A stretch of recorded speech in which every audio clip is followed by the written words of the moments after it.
एक छोटे से राज्य में एक रहस्यमय गांव था जिसका नाम शांतिपुर था।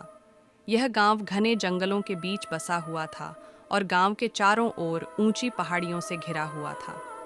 गांव के लोग बहुत सीधे सादे और मेहनती थे, लेकिन एक बात ने उन्हें हमेशा चिंतित रखा। गांव के आसपास की रहस्यमय घटनाएं। गांव के लोगों का मानना था कि रात के समय जंगल में अजीब अजीब आवाजें सुनाई देती थीं और कई बार लोगों ने अजीब आकृतियों को देखा था। कोई नहीं जानता था कि यह सब क्या था, लेकिन सभी लोग डरे हुए थे। गांव के मुखिया रामदास ने निर्णय लिया कि इस रहस्य का पता लगाना आवश्यक है। एक दिन रामदास ने गांव के सबसे बहादुर युवा अर्जुन को बुलाया और उससे कहा, अर्जुन, हमें तुम्हारी मदद चाहिए।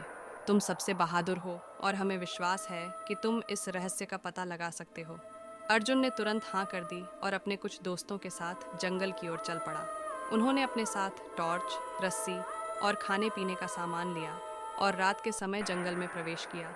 जैसे जैसे रात गहरी होती गई, जंगल की रहस्यमय आवाज़ें और भी तेज होती गईं। अर्जुन और उसके दोस्त डर गए, लेकिन उन्होंने हिम्मत नहीं हारी।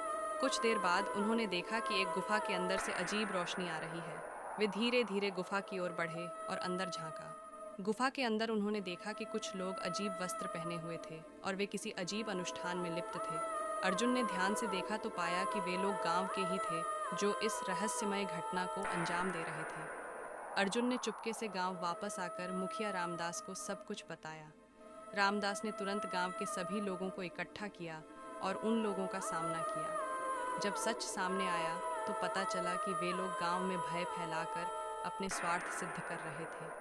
गांव के लोगों ने मिलकर उन्हें गांव से बाहर निकाल दिया और फिर से शांतिपुर में शांति स्थापित हो गई। इस घटना के बाद गांव के लोग और भी अधिक एकजुट हो गए और उन्होंने यह सुनिश्चित किया कि भविष्य में कोई भी ऐसा रहस्यमय कार्य न कर सके। शांतिपुर गांव फिर से अपने नाम के अनुसार शांतिपूर्ण बन गया और लोग खुशी खुशी अपने जीवन को जीने लगे। इस तरह अर्जुन की बहादुरी और गांव के लोगों की एकता ने एक बड़ी समस्या का समाधान कर दिया और गांव को हमेशा के लिए रहस्यमय घटनाओं से मुक्त कर दिया।